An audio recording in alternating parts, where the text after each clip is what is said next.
Hello, I'm the Right Reverend Dr. Iain Greenshields, the Moderator of the General Assembly of the Church of Scotland. Now, most men would agree that violence against women is a big problem in society. Statistically, 1 in 3 women have globally been subjected to some kind of physical or sexual abuse in their lifetimes at the hands of a man. Do we as men understand the impact that this has on women and girls? The uncomfortable truth is that by not facing up to these awful statistics as men, we're in a form of denial. That is what many men are doing by using power to abuse women. They're living in denial. And such behaviour can never be condoned. The sad truth is that women and girls do suffer abuse, and we often turn a blind eye. All the evidence in the New Testament shows us the consistent and incredible respect that Jesus has for women. If as men we follow his example, any form of abuse is out of the question. At this time, the Christian world is preparing for Christmas, a festival which celebrates the deep concern God had for all people. God has chosen to come down to this difficult and fragmented world. And what stands at the top of everything that Jesus taught by word and example? Love one another. That's a clear and unambiguous command given to us all, men and women. And so there can be no place for violence of any kind or excusing violence of any kind. Reflecting on this message helps to challenge ourselves never to tolerate such harm dished out to women. Finally, as men, it's our responsibility to teach our sons, as my father taught me, to respect all the women in their lives. And so for this reason, I'm speaking out today as a man, a husband, a father, a grandfather, and a religious leader as part of the 16 Days of Action to end violence against women. I'm Simon Phillips. I'm a member of the Jewish community. I'm also a White Ribbon ambassador. The White Ribbon campaign is the international campaign that encourages men and boys of all cultures, all faiths, to stand up against violence against women and girls. I'm proud to be recording this video to support the Religions for Peace 16 Days of Action work this year. And I just want to talk a little bit about the culture of domestic violence and abuse. There's a need for all men and indeed all boys to take action and stand against violence and abuse against women and girls and challenge the everyday culture that promotes it. And sadly, sometimes that culture might be a faith-related culture, faith-related setting, and that's why it's so important to look at the often gendered spaces in faith organisations that might support or justify in some way violence, abuse and indeed harassment against women and girls. So within Judaism, there's various quotations I want to mention which support the fact that men and boys should stand up. So in the book of Leviticus, it says, "Do not stand idly on the blood of your neighbour." And that's not letting something happen, it's being an active bystander and challenging violence, abuse, and indeed misogyny where that might happen. The famous scholar Rabbi Moses Isserles, in his book called The Shulchan Aruch, said, "A man who hits his wife transgresses as one who hits his neighbour." That's how serious it is.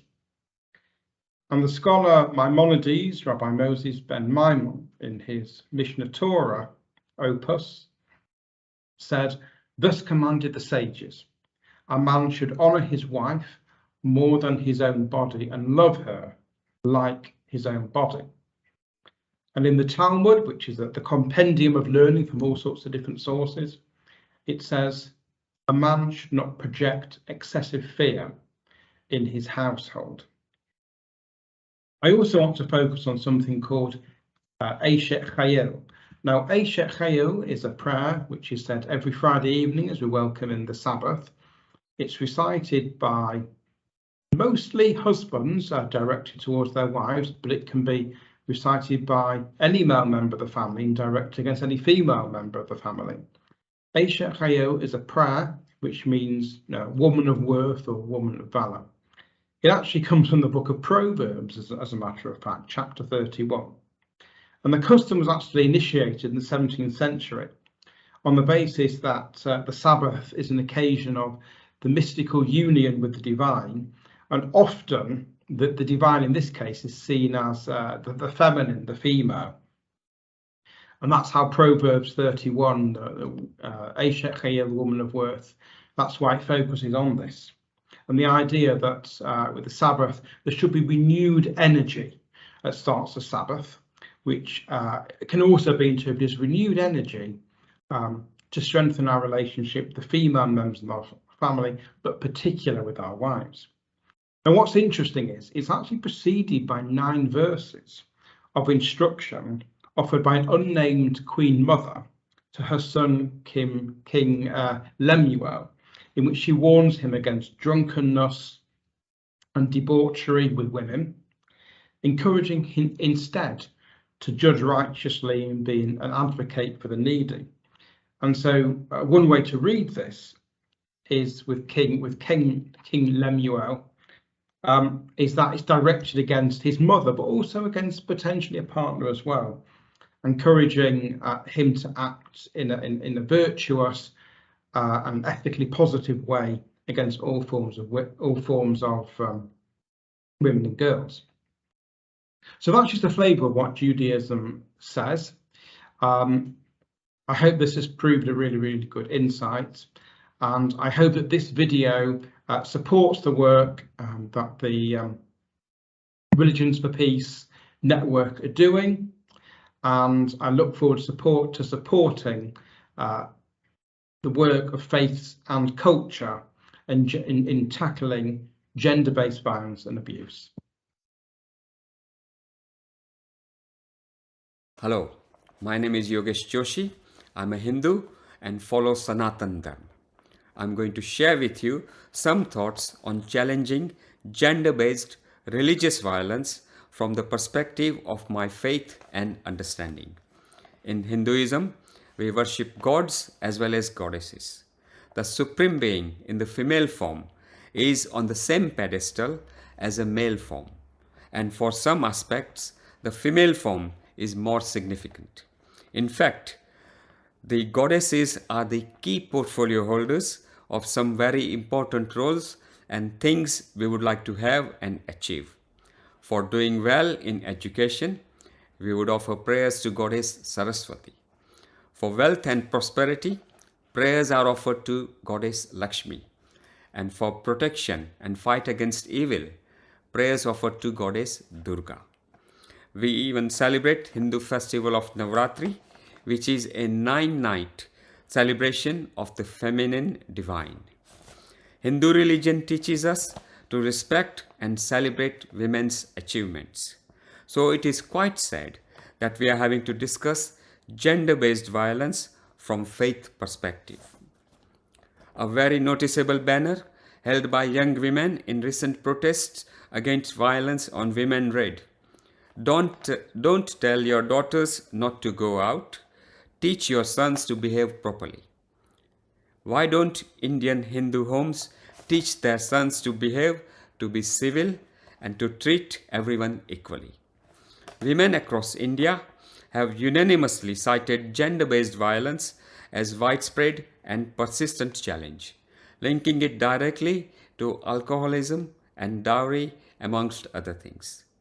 According to a new UN Women report, Hearts and Minds, Women of India Speak. It is good to see that Religion for Peace, UK Women of Faith Network, has taken the lead to highlight such an important issue. My call to action for all is let us unite and say no to gender-based violence by educating our youth and empowering our mothers and sisters to speak up against discrimination and say no to gender-based violence. Thank you. Gender violence has no place in Islam. The Holy Quran says it is one of the signs of Lord of the heavens and the earth that he brings two people together and he places love, affection, mercy in their hearts. A relationship should be about love, care and mercy, kindness, being there for each other, supporting each other in difficult times, times of prosperity as well as times of adversity. It is that loving, caring relationship that carries us through. And the Prophet Muhammad, peace be upon him, in his 38 years of married life, he never raised his hand over any woman, and he is the best role model for us to follow. In a prophetic saying, the Prophet Muhammad, peace be upon him, says that the most complete believer in faith is the one who has best character. And the way one would be judged whether or not he or she has the best character is how kind and loving, caring that person is with his women. It is so heart-wrenching to hear that domestic violence, domestic abuse is on the rise, and sadly sometimes people use the faith to sanction or to endorse their un-Islamic behavior, their immoral behavior. There is no place in Islam for domestic violence. I am passionate in my commitment to peacemaking in our world, in which violence is a universal and prevalent reality. I'm particularly committed to working with people from all backgrounds to build cultures of welcome, safety, and protective hospitality for refugees, 90% of whom come from countries in or close to conflict. Refugees are people who have fled danger to their lives, seeking sanctuary elsewhere. The majority of refugees are women and children. They are the ones who bear the brunt of violence. My inspiration to work for justice and peace is rooted in and shaped by scripture, particularly the Bible. Ironically, the scriptures in which I find the inspirational ideals that motivate me also hold stories of enslavement, intimidation, oppression, and violence, often directed at women. In these stories, God is mostly portrayed as male and master, father and parent, king and judge, in a relationship that is power-based, patriarchal, and hierarchical. I handle this situation by reading the text, in which I seek to discern the word, the will, and the way of God critically, acknowledging issues the original writers, mostly men, were wrestling with, perhaps even in their own lives, such as their relationships within their households. As I read the text, I consider the context of the writers, and I'm prepared to challenge what they are saying, especially when their words diminish or demonize humanity, not least the humanity of children, women, and men, all of whom are sacred, made in the image of God. Stories of violence in scriptures cannot be used to condone any violence. I discern God in all that gives life, all that helps relationships to flourish and bear fruit. I am inspired by those who have been hurt, but who hold up humanity and hospitality and challenge hostility. In them, I find God's hope of healing. Hi everyone, I'm Jeeves, the Deputy Head of Operations at Faiths Forum for London, and I'm a proud supporter of the Religions for Peace Interfaith Male Ally campaign for the 16 Days of Activism against gender-based violence. Rather than talking about this from the perspective of my own individual faith tradition, I want to highlight the importance of female leadership within our faith communities and how that relates to gender-based violence. Now, I am an interfaith practitioner, who engages with faith communities, faith institutions, and places of worship every day. Faith communities are doing and have done extraordinary things, and we saw this spotlighted during the COVID-19 pandemic. But they can still improve. We can see the issues they face regarding safeguarding and the barriers to disclosing abuse in the final ICSA report that came out this year. Faith centres should create a supportive environment that reassures victims that they will be heard and listened to. We should work to create a culture of empowerment, instigated firstly by the introduction of female leadership, challenging oppressive gender roles. Only by recognising women as trustees, presidents, and treasurers leading our faith centres will we begin to alter harmful perceptions of traditional gender identities and attitudes. Quite simply, female leaders possess a greater understanding of the challenges that women encounter within the community. And unfortunately, the vast majority of victims of abuse within our communities are female.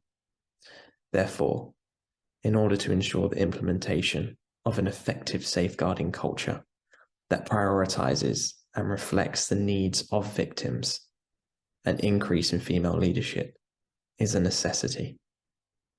We, as men, need to take a lead within our faith centres to promote this culture of gender diversity and empowerment. And if we spot any signs of abuse, it is our responsibility to call it out safely, correctly, and according to best practice.